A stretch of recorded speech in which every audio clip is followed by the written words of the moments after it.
안녕하세요. 투데이안경 코리아마켓 손유빈입니다. 안녕하세요. 박수진입니다. 코스피 코스닥 양지수가 모처럼 동반 상승에 성공을 했습니다. 2차 전지주가 일제히 반등에 나서면서 코스닥의 탄력이 특히 좋았는데요. 개별 테마들의 움직임도 활발한 하루였습니다. 애플의 비전 프로 출시일이 다가오면서 메타버스 관련주들이 급등을 했고요. 신규 상장주의 흥행도 이어지고 있는데 특히 코스닥에 입성한 신규 상장주들의 따따블 행진이 이어지고 있죠. 네, 선박 기자재 업체인 현대힘스가 오늘 코스닥 시장에 상장했습니다. 상장 첫날 따따블로 우진엔텍에 이어 따따블 2호 종목에 등극했습니다. 우진엔텍도 상장 첫날 따따블 이후 어제 상한가, 오늘도 12% 상승을 이어갔습니다. 2차 전지주의 반등과 함께 기분 좋은 마무리를 한 오늘, 투데이안경 코리아마켓 첫 번째 이슈픽의 주인공은 누구일까요?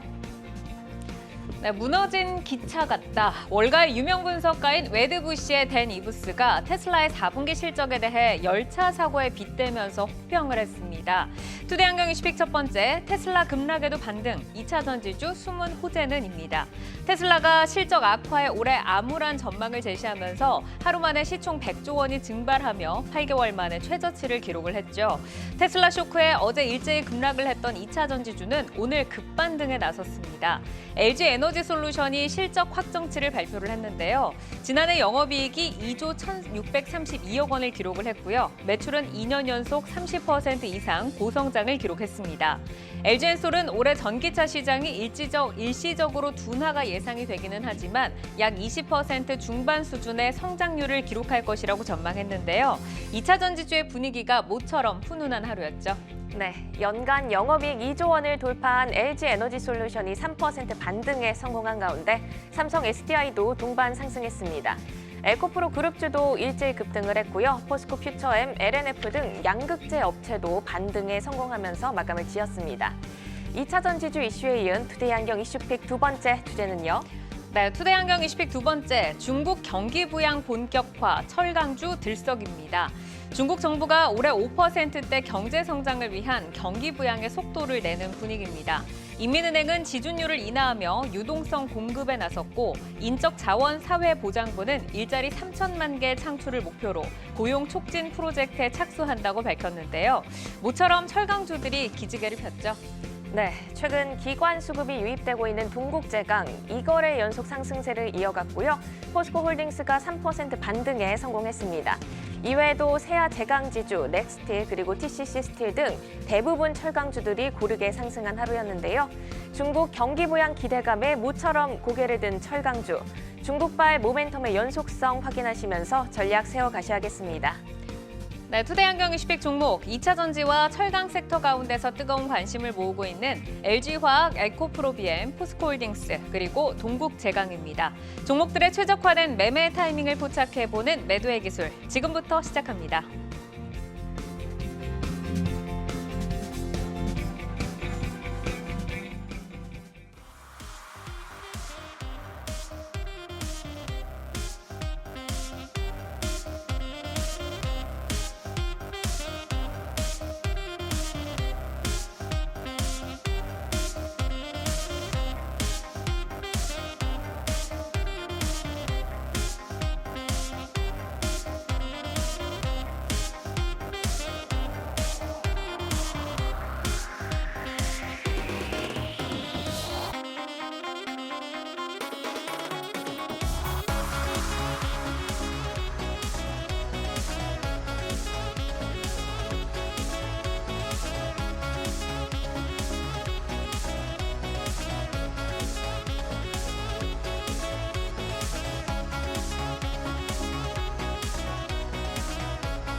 최적화된 매매 타이밍을 포착해보는 매도의 기술. 투데이안경 20픽 첫 번째, 테슬라 급락에도 반등, 2차 전지주 숨은 호재는입니다. 테슬라의 어닝 쇼크에 12% 급락을 하면서 8개월 만에 최저치를 기록을 하면서 지난 밤에 거래를 마쳤는데 문제는 올해가 더 어려울 수도 있다는 겁니다. 테슬라도 주주 서한에서 올해 차량 판매율 증가율이 현저하게 낮아질 수 있다고 밝혔는데 테슬라의 성장 정체가 국내 2차 전지 업계에는 또 영향을 미치게 되지 않을까 좀 우려스러운 부분이 있거든요. 이사님 어떻게 좀 보실까요? 우리가 실적의 단적인 수치보다 컨퍼런스 콜에서 언급한 부분은 2024년에 자동차 판매 성장률이 2023년 성장률보다 좀 눈에 띄게 낮아질 수 있다는 언급을 단어로 했습니다.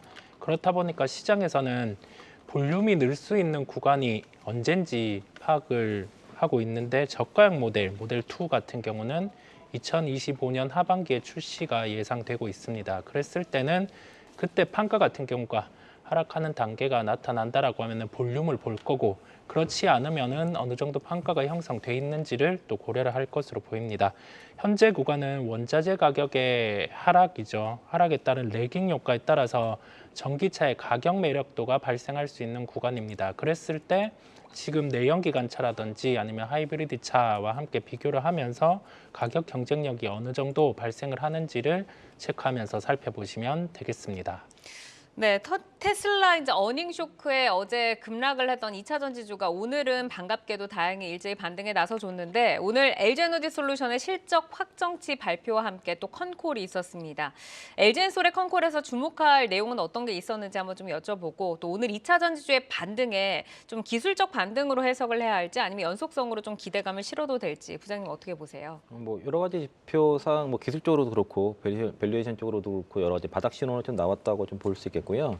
그 바닥을 잡을 때 가장 확실한 거는 이런 식으로 장대 양봉으로 잡는 겁니다. 그게 바닥 신호로 그렇게 보시면 되겠고, 다만 이제 그 추가적으로 뭐 급등사라기보다도 이제 반등이 어느 정도 속도 나올지가 앞으로 이제 문제일 것 같고, 오늘 이제 LG 에너지솔루션 컨콜을 하고 그리고 IR 자료가 돌면서 이제 급반등이 좀 시작이 됐다라고 좀 볼 수 있겠고요. 그 IR 그 자료들 컨콜 내용 중에서 일부를 좀 보면은 올해 이제 그 글로벌 EV 수요가 대략 이제 일시적으로 성장은 둔화되지만은 대략 한 20% 중반이 예상이 되고, 특히 북미 시장은 30%가 초과되는 성장률로 나올 거다라고 보고 있고요. 유럽이 한 20% 중반, 중국이 20% 중후반 정도 나오고, 그리고 올해 하반기부터는 과거 수준의 성장이 그 재개될 것으로 기대를 하고 있고요. 그래서 수산화 유통 가격도 상반기에 속보 상승세가 전망이 된다고 언급을 했고, 또 그 OEM 쪽의 그 차량 가격 인하라든가 보급형 모델 출시는 결국적으로 소비자들의 구매 촉구 요인이 될 것이다. 또 이제 이렇기 때문에 이제 북미 시장의 성장 과정에서 현재화가 잘 된 기업들이 수혜가 될 것이고, 미국 대선 등에 따른 일시적 EV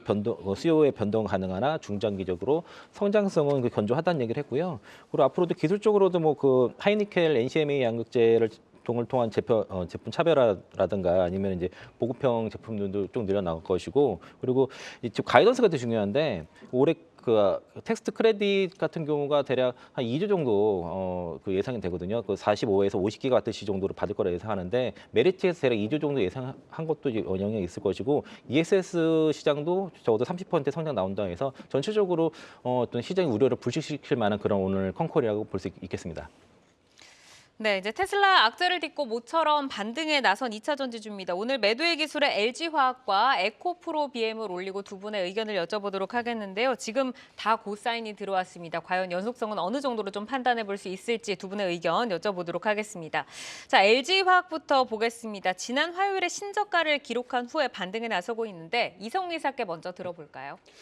지금 시장에서 예상되는 영업이익을 대입을 했어요. 화학 부분 사업 같은 경우는 지금 가격적으로 좀 반등이 나오고 있는 상황이기는 하지만은 좀 보수적으로 대입을 했고, 발생할 수 있는 첨단 소재 사업 같은 경우를 봤을 때 연간 예상 영업이익이 한 3조 원 정도 됩니다. 그랬을 때 시가총액 기준으로 봤을 때 한 36조 정도 목표 시가총액이 1차적으로 가능하다는 점을 전 대입을 했어요. 네.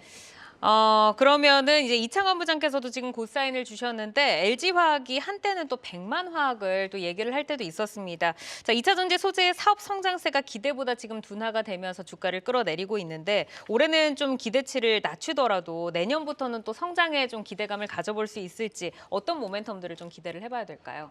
그 기술적으로는 그 LG 화학이 그 2014년도 이후로부터 월봉사 이제 120개월 선을 하회하거나 거기 찍으면은 그게 역사적인 저점이 돼 있었는데 최근 조정이 거기까지 나왔다고 볼 수 있겠고요. 그리고 이제 그 연기금이 최근에 이제 9거래 연속 지금 순매수를 하고 있어서 뭐 수급 쪽으로도 저가 매수가 들어오고 있고 제가 좀 주목하는 거는 그 LG 화학이 이제 특허에 대해서 이제 그 양극재 특허 침해에 대해서 이제 경고를 지금 중국 기업들이 하고 있고 요게 칼을 빼들었다는 것이고요. LG 화학이 관련 지적재산권만 그 3만 건을 좀 보호 있고 최근에 굉장히 강경하게 특허권 보호 전략을 쓰고 있습니다.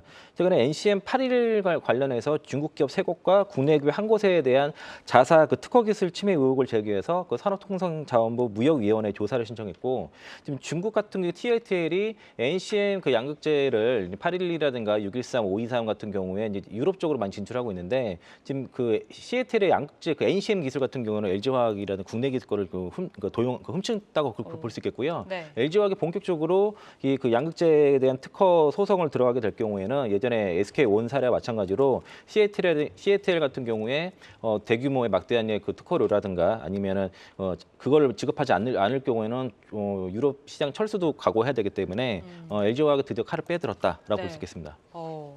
그 LG화학이 이제 화학과 또 2차 전지 소재 사업이 이제 조금 정체 구간에 있을 때 우리가 하나의 또 모멘텀을 추가적으로 본 게 신약 개발 이슈인데 이 글로벌 신약 사업의 성장성에 대해서는 어떻게 좀 보고 계실까요, 이사님? 신약 사업 같은 경우는 우선은 비용은 계속 지출이 되는데 여기에 대해서 임상에 대한 성과가 있어야 실제 그 이익이 들어오는 구조입니다. 최근에 LG화학 같은 경우는 그 진단업체 같은 경우를 매각을 했고요. 그 부분에 대해서 현금은 회수된 상황인데 컨퍼런스 콜에서 특징을 살펴보면 우선은 1조 이상 지속적으로 신약 사업에 투자 계획을 밝혀왔습니다. 이 부분을 놓고 보면 뭐 개발비라든지 마케팅 비용 같은 경우는 지속 발생을 할 수 있는 구조고요.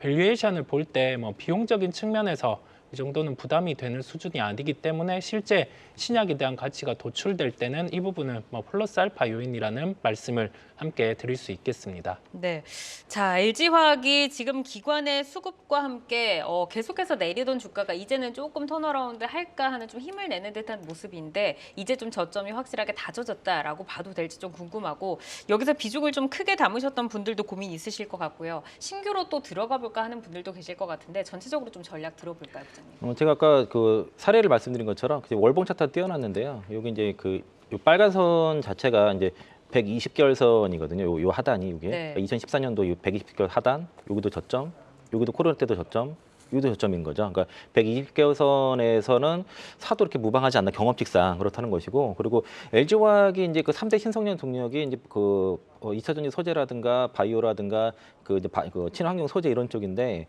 특히 이제 2차 전지 소재 쪽은 2030년까지 매출을 목표로 30조를 잡고 있고요. 2022년도에 4조 7천억이었습니다. 그러니까 네. 이제 그런 거 봤을 때는 그런 성장을 한번 끝까지 한번 기다려 보는 건 어떨까 이런 생각이 좀 드니까 그래서 이제 증권사는 대략 뭐 하단은 목표가 50에서 82만 원까지 좀 잡아 많이 낮춰져 있긴 했지만은 저는 2030년까지 30조 목표 매출 그 2차 전지 소재 쪽으로 하는 걸 한번 가보시는 것도 나쁘지 않다라고 보고 있습니다. 그러니까 장기적으로는 어쨌든 방향성이나 뭐 네. 종목이나 다 지금 좋기는 하다. 그러니까 최근 한 10년간 데이터를 봤을 때는 주가상으로 지금 저점인 것 같다라고 보고 있으니까 네. 장기적으로 보시면 좋을 것 같습니다. 하방은 다진 것 같다. 자, 이어서 이제 에코프로비엠으로 넘어가 보도록 하겠습니다. 6거래일 만에 반등에 성공을 했는데 오늘 정말 강했습니다. 7.4% 장대 양봉 뽑아내면서 거래를 맞춰줬는데 이창환 부장께 에코프로비엠 먼저 들어볼까요?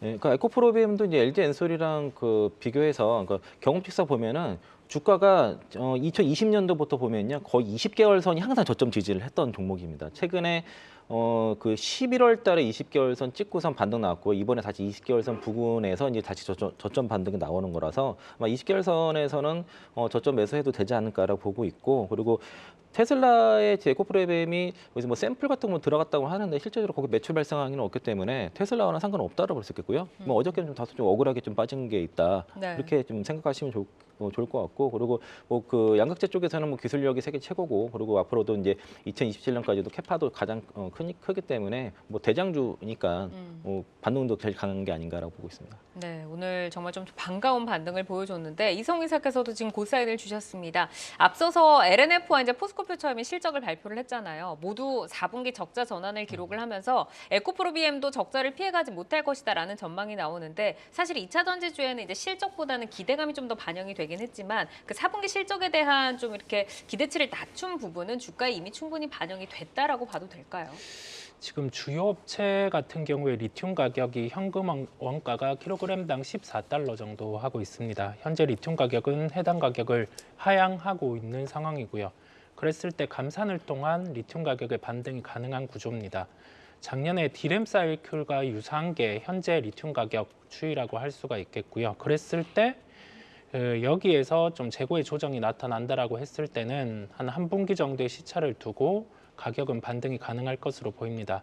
4분기 적자는 당연시가 되고 있습니다. 그랬을 때 시장의 판단 같은 경우는 지금 LNF의 실적이 나온 상황이고 그 정도의 실적 같은 경우 약간 이상으로는 나올 수 있는 구조예요.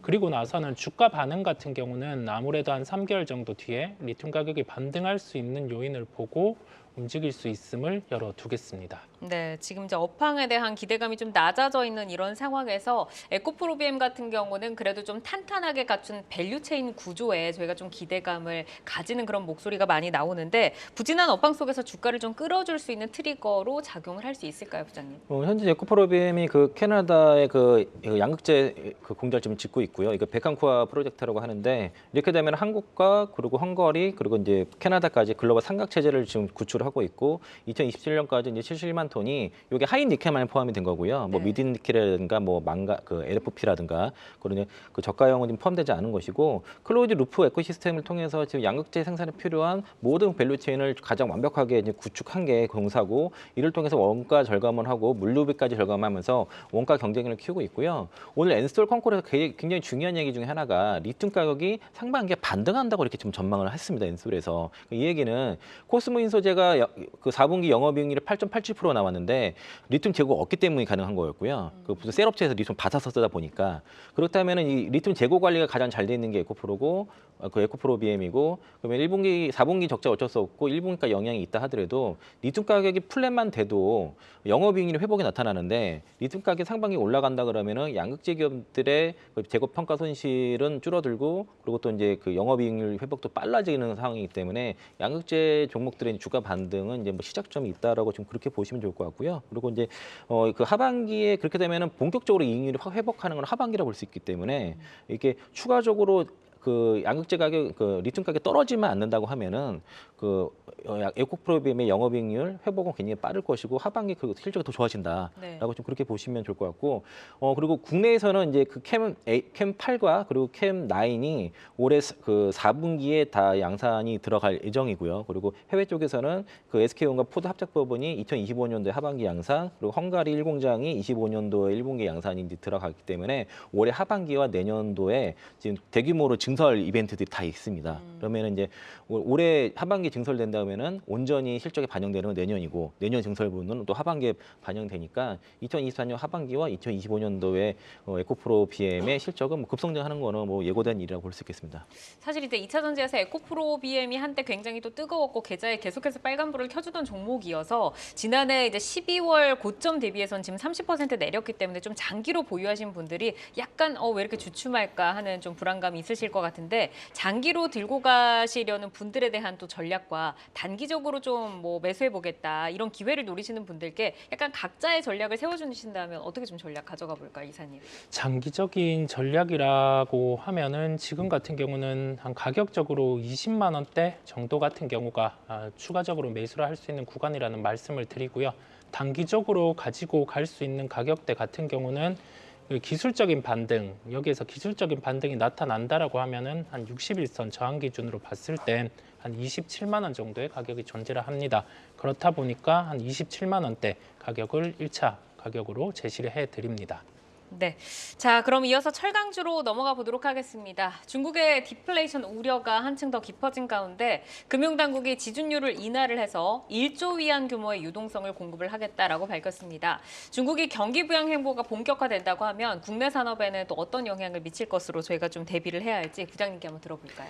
그러니까 사실 이제 지난해 11월부터 글로벌적으로 이제 신흥국 쪽에 외국인 자금이 들어오고 있었는데 네. 연준에 이제 조기금리 인하 기대감이 분명히 있었죠. 그래서 이제 뭐 인도라든가 베트남, 대만, 뭐 우리나라까지 이제 자금이 들어왔고 중국은 계속 유출이었습니다. 그리고 이제 그러다가 최근에 조기금리 인하 기대감이 좀 떨어지면서 대만, 중국, 우리나라가 지금 외국인들 순 유출이 나오고 있어서 증시가 안 좋았던 거거든요. 네. 그러니까 중국이 지금 시장이 최근에 급락세를 보이다 보니까 뭐 증시 안정 펀드 설도 있었고 그리고 이제 어제는 지준율 0.5% 인하를 하면서 대략 뭐 1조 위안 정도 시장에 공급하면서 그 증시를 부양을 했는데 그러니까 중국 증시 급락에 따라서 우리나라 시장도 국내 시장도 영향을 받았던 것으로 봤을 때는 이건 긍정적으로 봐야겠죠. 그래서 중국에서 그 금융 당국이 증시를 부양하는 이슈는 우리한테도 긍정적인 요소이고 이게 중국 경기가 어쨌든 좀 살아나면 네. 나야지 우리 수출 의존도가 그래도 2위 정도 되는 우리나라 입장에서는 뭐 긍정적인 요소로 그렇게 보시는 게 좋을 것 같습니다.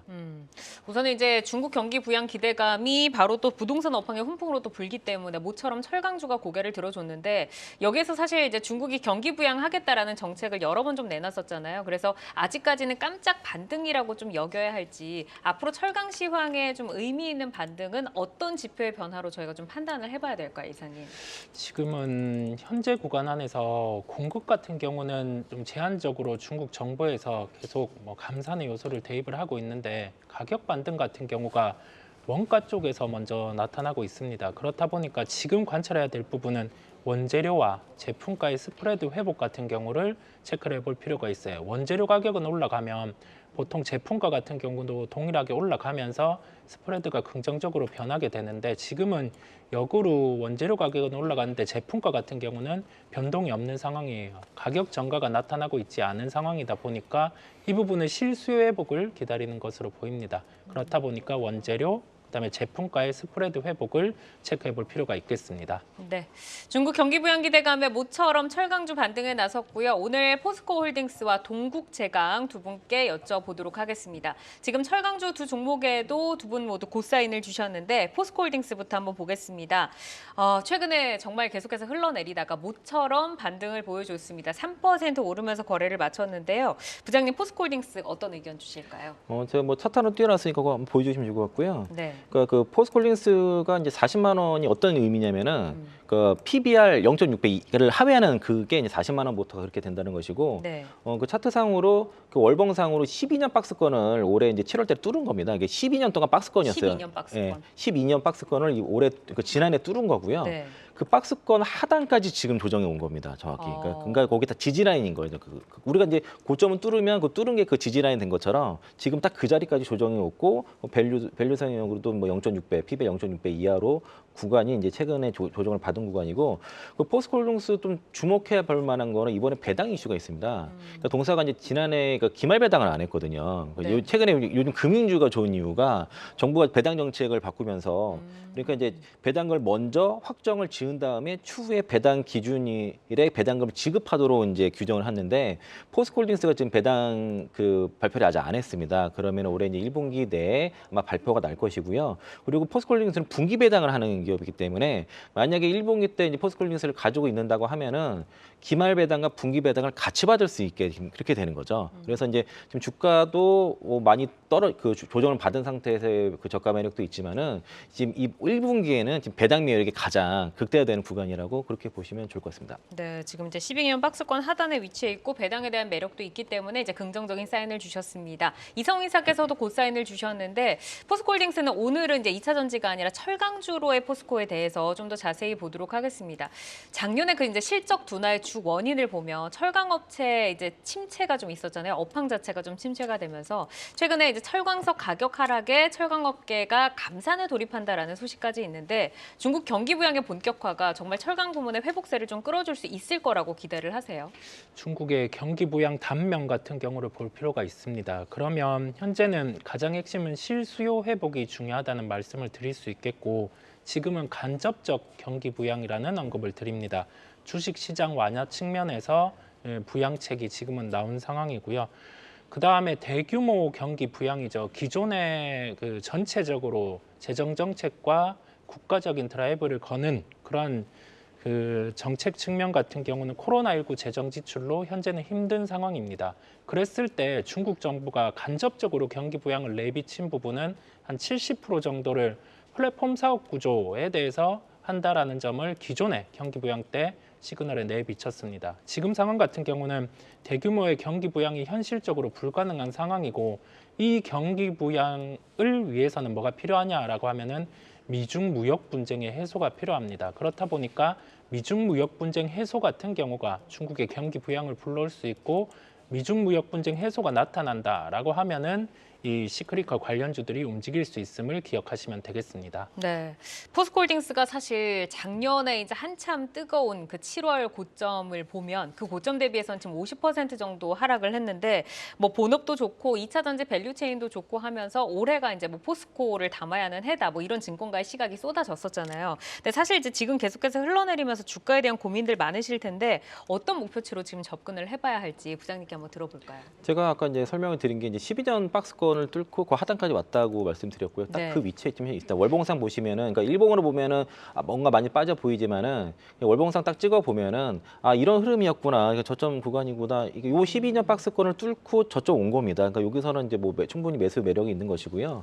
대체로 이제 포스코홀딩스는 다른 종목과 다르게 저가 매수하신 분이 좀 많이 있으십니다. 대체로 한 25만 원, 30만 원 정도의 매수하신 분이 좀 많이 분포되어 있고, 그리고 이게 좀 나이가 많으신 분들 많이 보수적으로 하시는 분이 많다 보니까 네. 좀 대체로 그 추격하신 거 가격이 좀 덜해요. 다른 거보다. 대체로 장기 세계- 투자자들이 많은 네, 종목. 굉장히 많습니다. 그리고 한 30에서 55만 원대 매수 구간이 제가 대체로 파악하기로는 그 정도 좀 많은 편이고, 그리고 장기 보유자일수록 수익이거나 손실률이 적더라라는 특징이 좀 있고요. 또 이제 계속 분기 배당 계속 주니까 이제 그거 보고선 가져가시는 거고, 그리고 그 에코프로 그룹에 비해서는 확실히 저가 매수가 많이 있었습니다. 확실히. 그리고 또 신용가 좀 덜하고, 또 하나가 이제 올해 이제 그 가장 포인트가 이제 6월달에 그 아르헨티나 여머리투 중공의 핵심 모멘텀이 될 건데, 이 옴브레 무레또 여머의 그 매장량이 무려 그 1,350만 톤이고요.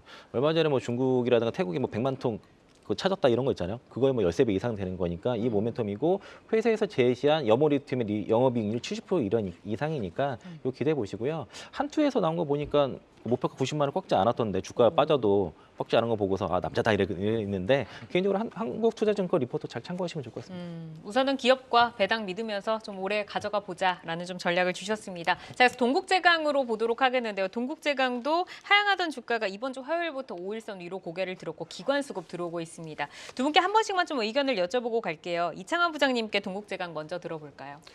동국제강이 그 최근에 이제 그 후판가를 톤당 5만 원 인상을 했고요. 이러면서 이제 판가 인상도 됐고, 그리고 이번에 그 보수 그 당진공장 인천이나 당진공장 2개월 동안 보수 들어가다 보니까 어쨌든 가격 좀 방어가 좀 나서서, 물론 이제 실적은 좀 올해 좀 안 좋겠지만은 일단 밸류에이션도 지금 퍼가 2배가 안 됩니다. 보통 관련 업계가 그 피어 그룹이 3배에서 4배 받는데 지금 1.9배 수준이니까 이게 이제 증권사에서 그 정도로 얘기를 하고 있고, 또 하나가 이제 동사가 이제 사실 연말 지났으니까 배당은 상관없는데 연말이었으면 배당 매력도 있거든요. 5% 이상 그런 배당을 주는 기업이라서 밸류에이션 쪽으로는 철강 중에서 지금 제일 싸다라고 볼 수 있겠습니다. 네, 그럼 이사님께서는 동국제강 어떤 시선으로 보실까요?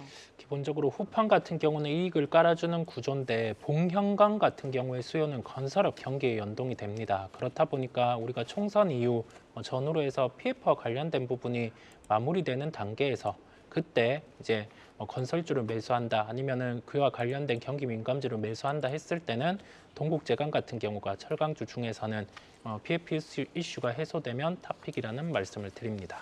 네, 알겠습니다. 오늘 매도의 기술은 LG화학과 에코프로비엠, 포스코홀딩스 그리고 동국제강까지 살펴드렸습니다. 저희가 현재 주가와 현재 모멘텀을 기준으로 매매 포인트 제시를 해드리기 때문에 시장이 변화하면 전략도 변동 가능한 점 기억을 해주시기를 바라고요. 계속해서 이슈 모멘텀 팔로우하면서 전략 체크해드리겠습니다.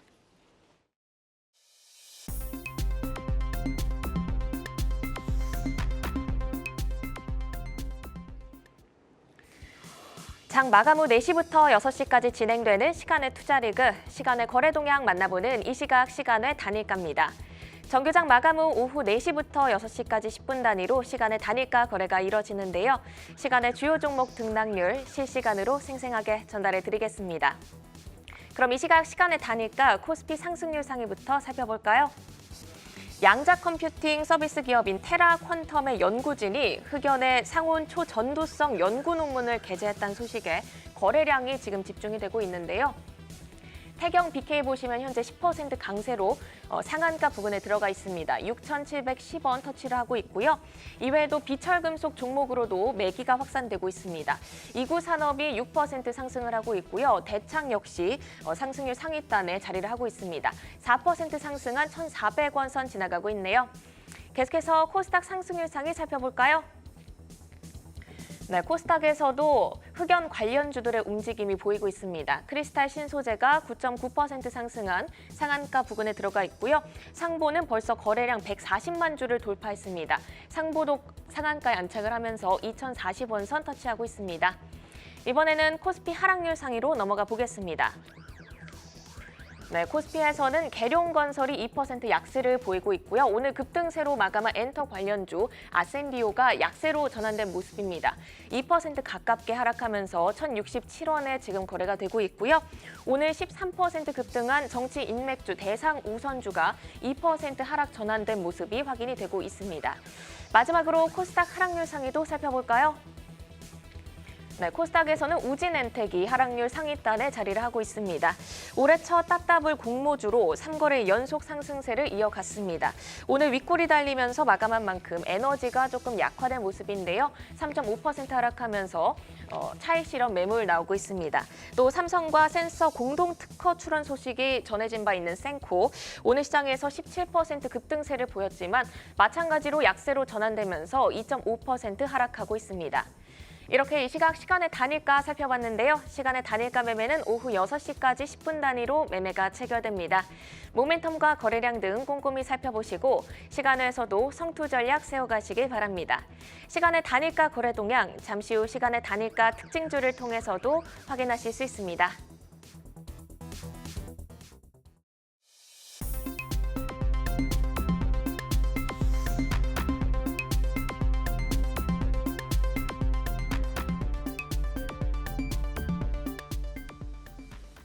다양하게 부각되는 이슈와 모멘텀 속에서 연속성 있는 재료로 우상향할 주인공 누가 될까요? 오늘 세 분이 가지고 오신 라이징 스탁 먼저 화면으로 만나보도록 하겠습니다.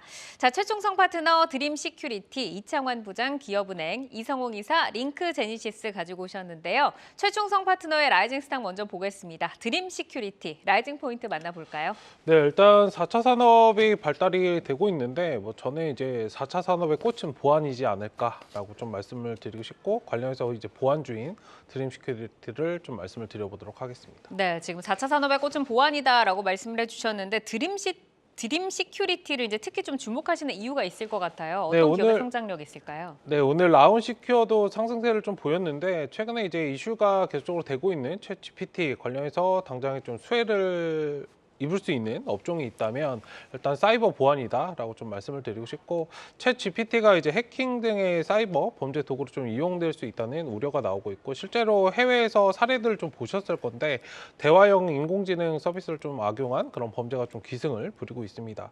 일단 이 보안의 중요성은 뭐 하루 이틀 만에 떠오른 것은 아니고 신종 그 코로나 바이러스 관련해서도 원격 근무가 활발해지면서 전반적인 그런 산업이 좀 온라인화된 부분도 있고 이 과정에서 사이버 공격도 좀 증가를 하고 있어서 일단 관련해서 좀 말씀을 드리고 싶고 일단 정책적인 수혜를 얻고 지금보다 커질 전망이 예상되는 상황이고 지금 시장 규모가 22년도에 1,558억 달러였는데 29년도에는 2,660억 달러로 연평균 이제 13.4% 좀 증가할 것으로 예상되는 그런 상황이라 일단 보안 관련해서 굉장히 좀 관심을 많이 가져보시면 좋을 것 같고 거기에 플러스로 이제 드림 시큐리티를 좀 주목하는 이유는 최근에 이제 발표가 좀 나오다가 이제 좀 시장이 안 좋으면서 좀 쉬어가는 모습이었는데 사우디 정부에서 이제 자국 광물 매장량을 3,300조 원 어치로 좀 발표를 했습니다. 일단 현재에서 건설 장비 렌탈 사업을 하는 한국 렌털이 좀 부각이 됐는데 한국 렌털이 이제 드림 시큐리티의 좀 자회사로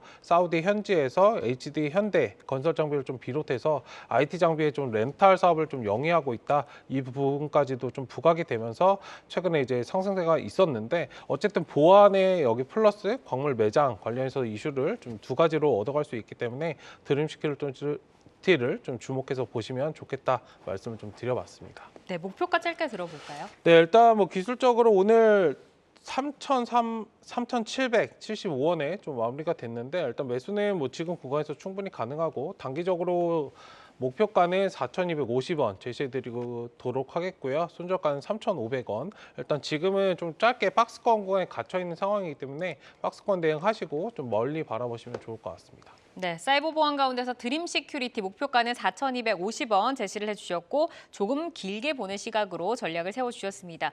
자, 잠시 전에 LNF의 이제 실적이 발표가 돼서 이창환 부장의 라이징 스탁을 보기 전에 잠시 좀 의견을 듣고 가도록 하겠는데 지금 영업 적자 2,200억 원 전년배 이제 적자 전환이 됐고요. 매출은 전년비 늘었는데 영업이익이 지금 마이너스 이제 2,800억 원이 나왔습니다. 부장님 LNF에 대한 코멘트 잠깐 가능하실까요? 저게 이제 재고 평가 손실이 이제 2,500억 정도 될 거고 나머지가 이제 실제 좀 적자인 것 같고요.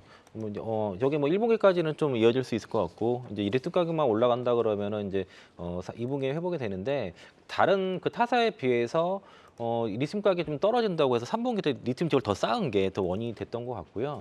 그리고 오늘 이제 코스피 이전 상장 때문에 이제 종가에 이제 그 이벤트가 좀 있었는데 네. 갖고 계신 분들은 일단 꼭 팔고 넘어가야 된다라고 일단 의견 드리겠습니다. 지금 갖고 계신 분들은 매도를 하고 매도를 넘어가- 하고. 네, 하고 넘어가시면 네, 그러면 지금 매도로 의견을 주셨으니까 이 부분도 참고를 해보시기를 바라겠습니다. 자, 오늘 부장님께서는 라이징 스탁으로 기업은행을 가지고 오셨는데 라이징 포인트 만나볼까요? 네, 앞서 좀 힌트를 좀 드렸었는데요. 그러니까 지난해 정부가 그 배당금을 먼저 확정 지은 후에 추후에 이제 그 배당 기준일에 배당금을 지급하도록 이제 배당 절차를 개선을 했는데 최근에 그래서 그 중간 배당과 기말 배당을 같이 받을 수 있는 그 뭐 KB라든가 뭐 신한이라든가 이런 이제 금융사들 쪽으로 매수세가 좀 유입되고 있고 또 이제 제가 증권사 리포트를 좀 보니까 키움, 흥국, NH 쪽 공통된 내용이 기업은행의 높은 기말 배당 수익률이 전망이 된다. 여기 좀 포인트로 볼 수 있겠습니다. 지금 이제 앞서서도 포스코의 배당에 좀 주목을 하셨는데 기업은행 같은 경우에도 이제 배당에 좀 주목을 해야 된다라고 말씀을 해주셨잖아요. 실적이라던가 올해 뭐 배당 매력도는 어느 정도나 되는 건가요? 네, 그러니까 동사는 이제 그 분기 배당을 하지 않아서 분기 배당과 기말 배당을 두 번 연속으로 받을 수 있는 건 아닌데 보통 배당 시즌이 되게 되면은 그 다른 그 은행주보다 퍼포먼스가 좋았습니다. 항상 보통 8%대 배당 수익률이 나오는 기업이고요. 지난 그 2022년도에 배당금이 이제 960원 정도 됐고 올해는 증권사 전망에 1,000원 정도까지 좀 가능하지 않겠냐를 보면은 대략 한 8.4% 정도 배당 수익률이니까 은행주 중에서는 가장 높은 배당 수익률을 기대할 수 있을 것이고 증권사에서 대략 한 13,000원에서 15,000원까지 목표가 보는데 네. 이런 종목들은 이제 어떻게 가야 되냐면은 이제 배당을 무조건 받는다기보다 배당을 노리고 들어갔지만은 배당 수익률보다 높은 수익률이 나올 경우에는 배당을 받는 것보다 차익 실현 하는 게 낫다라는 그런 관점에서 보시면 좋을 것 같고요. 동사 이제 올해 2024년 기준으로 퍼 3.4배고 PBR 0.28배입니다. 그래서 밸류에이션도 은행주 쪽에서 낮은 편이고 또 이제 우리가 가장 은행주 문제되는 게 홍콩 지수 ELS 판매가 좀 문제되는데 은행주 중에서 가장 좀 적은 판매를 하기 때문에 상대적으로 리스크도 적고 확실히 배당 매력이 가장 있다라고 보고 있고요. 2월 말 정도에 어떤 배당 기준일을 확정 지을 것으로 예상하고 배당 예상은 4월 초 정도로 지금 시장에서 예상을 하고 있습니다. 그래서 이제 높은 배당 매력으로 트레이딩 관점에서 접근해 보시고요. 목표가는 증권사 목표가 상단에 15,000원 드리겠고요. 11,800원 이하 매수, 손절가를 11,500원 드리겠습니다. 네, 지금 목표가를 15,000원으로 잡아주셨는데 배당 매력도를 보고 들어가는 거긴 하지만 목표 수익률에 도달했을 시에는 매도라는 사인을 주셨습니다. 자, 이어서 이성우 이사의 라이징 스탁 보겠습니다. 링크 제니시스 라이징 포인트 만나볼까요? 링크 제니시스의 라이징 포인트는 AI 산업의 확산에 따라서 신경망 처리 장치라는 부분이 핵심 부상된다라는 점이겠습니다. 네, 이 신경망 처리 장치 NPU라는 게 이제 핵심으로 부상한다라고 하셨는데 조금 어려운 기술력인 것 같아요. 어떤 기술일까요? 우리가 뇌를 통해서 한번 도출을 해볼 수 있는데 뇌 구조 같은 경우를 칩에 연결을 해놓은 부분입니다. 시장 안에서 지금 뭐 고대역 폭메모리 HBM 이쪽 같은 경우가 실제 수요의 증대를 보면서 부각이 되었었고 그 다음에 차세대 기술을 가지고 있는 환경에 뭐 CXL, 뭐 링크를 늘리는 부분, 그 다음에 PAM 여기에 반도체 프리미엄을 늘리는 부분인데 이 NPU 같은 경우도 차세대 기술 중에 하나입니다. 그렇다 보니까 지금 시장이 워낙 스토리에 따라 움직이다 보니까 저도 트렌드에 따라서 뭐 스토리가 가능한 종목을 가지고 와봤고요. 주가 시세 같은 경우도 추세적으로 지금 흘러가고 있는 상황이다 보니까 관련해서 좀 모멘텀이 부각되었을 때는 종목 같은 경우에 시세가 단기적으로 날 수 있을 것으로 보입니다. 사업은 시스템 검증 자동화 부분, 그다음에 생산 정보 자동화 소프트웨어를 개발을 하고 있습니다. 그리고 과거에 뭐 삼성전자와 사업의 이력이 있고 산업통상자원부와 인공지능 기술 연구 개발을 진행했다 보니까 여기에서 이제 차세대 모델이 부각이 될 때 해당 종목 같은 경우는 좀 테마적으로 부각이 가능할 것으로 보인다는 점을 말씀드립니다. 네, 지금 시장의 트렌드에 부합하면서 뭐 삼성이라던가 이제 정보기관의 레퍼런스가 있는 종목으로 지금 가지고 와 주셨는데 그럼 목표가는 어느 정도로 설정을 하고 한번 기대를 해볼까요? 네, 모멘텀에 의존을 하는 기업이다 보니까 지지가 같은 경우를 감안을 했습니다. 매수가는 6,900원을 제시를 해드리고요. 한번 시세가 나는 경우에는 저항권까지는 발생할 수 있다는 점에서 목표가는 8,000원을 제시해드립니다. 손절가는 6,300원인데 이 가격대를 이탈할 때는 추세 같은 경우가 하락으로 변화가 될 수 있기에 손절가를 꼭 기억을 하시면 되겠습니다. 네, 여기서는 손절가 6,300원, 목표가 8,000원입니다. 손절 라인을 꼭 기억하자라고 당부 말씀 주셨습니다. 자, 오늘 라이징 스탁은 최충성 파트너의 드림 시큐리티, 이창환 부장의 기업은행, 이성웅 이사의 링크 제니시스까지 만나봤습니다. 함께해 주신 이창환 하이투자증권 강북 WM센터 부장, 이성웅 글로온 파트너스 이사 여기서 인사드리겠습니다. 고맙습니다.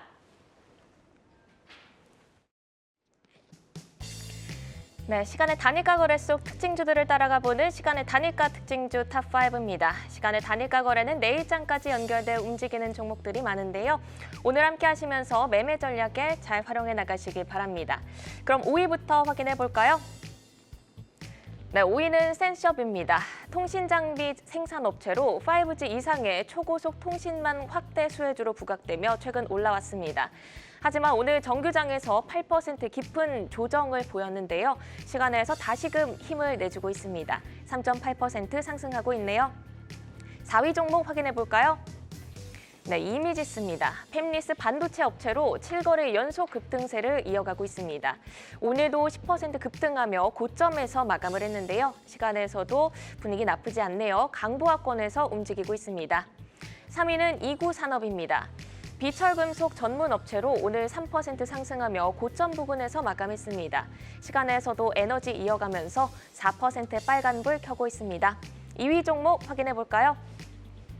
네, 태경 BK입니다. 시간의 거래에서 흑연 관련주들의 움직임 특징적으로 나타나고 있습니다.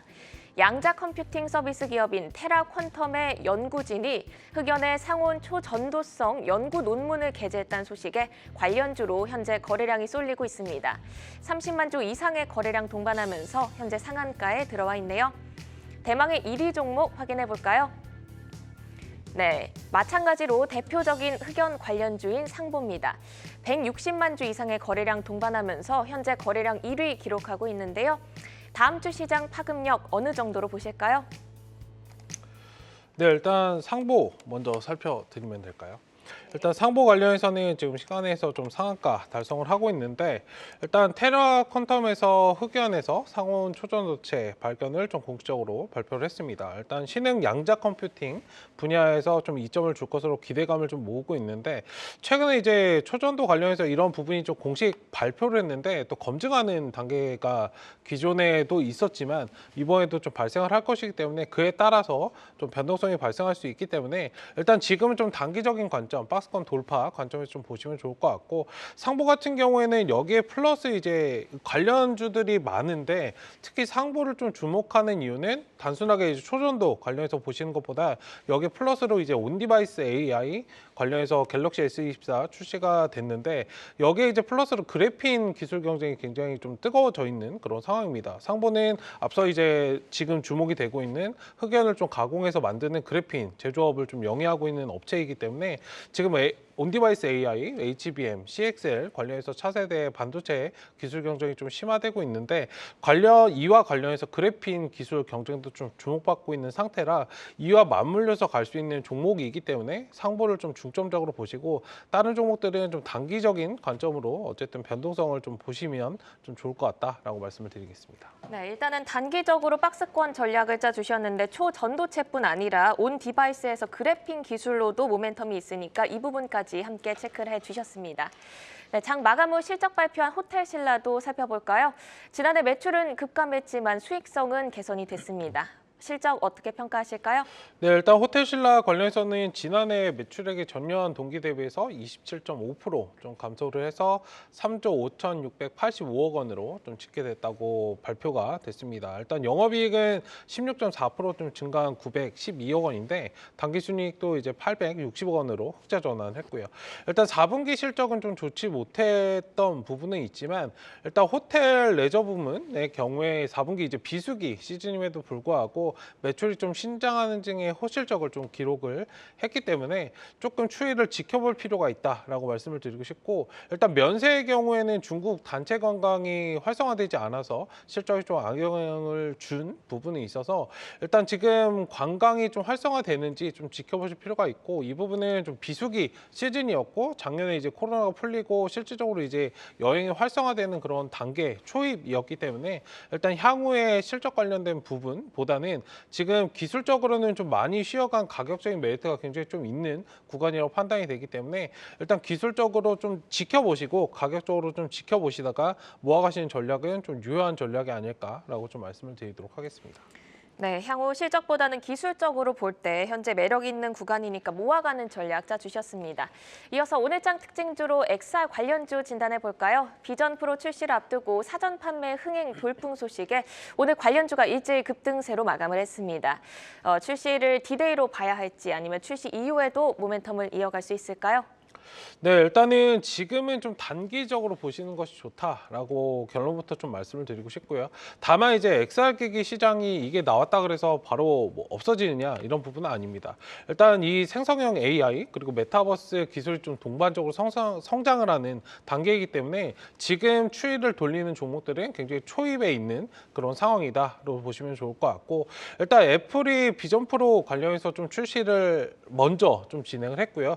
그 다음에 이제 삼성전자가 기존에 이제 갤럭시 언팩 행사를 진행을 했었는데, 여기에서 이제 구글, 퀄컴 파트너십 체결을 좀 발표하면서 XR 기술 개발을 공식적으로 좀 선언한 부분도 있기 때문에 향후에 이제 나오는 뭐 기업들마다 출시를 하는 것에 따라서 주가의 상승이 좀 나올 수 있기 때문에 그 점에 좀 포커스를 맞추시면 좋을 것 같고, 빠르면 6월, 뭐 늦어도 하반기 언팩 행사가 이제 상반기에 한번, 하반기에 한번 진행을 하는데, 늦어도 이제 하반기 언팩 행사에 관련해서 XR 헤드셋이 좀 윤곽을 보일 수 있기 때문에 그때 이슈가 있는 자리에서 좀 눌림해서 접근하시는 전략으로 보시면 좋을 것 같고, 여기에 플러스로 애플, 삼성 뭐 양대 산맥이지만 여기에 플러스로 LG전자 관련해서도 이런 부분에 좀 투자를 한다라고 했기 때문에 일단 XR 관련해서는 올해 좀 포인트를 잡아서 바닥에서 잘 모아가시는 전략으로 보신다면 큰 수익을 가져다 주는 섹터가 되지 않을까 좀 말씀을 드리도록 하겠습니다. 네, 이슈가 있을 때 좀 눌렸을 때 진입해보는 전략을 짜주셨습니다. 이어서 오늘 장 특징주로 산돌 진단해 볼까요? AI 이미지 생성 기술 등 인공지능 기술력이 부각되면서 관련주로 주목을 받고 있습니다. 지난주부터 가파른 상승세지만 다른 AI주 대비 늦게 출발했다고 볼 수 있을 텐데요. 추가 상승 기대해봐도 좋을까요? 네, 늦바람이 무섭다라는 말이 있죠. 그것처럼 산돌도 충분히 이제 박스권을 좀 돌파하는, 지금 다른 종목들이 안 가는 상황에서 상승이 나오기 때문에 오히려 수급이 몰려서 강하게 갈 수 있다라고 좀 말씀을 드리고 싶고요.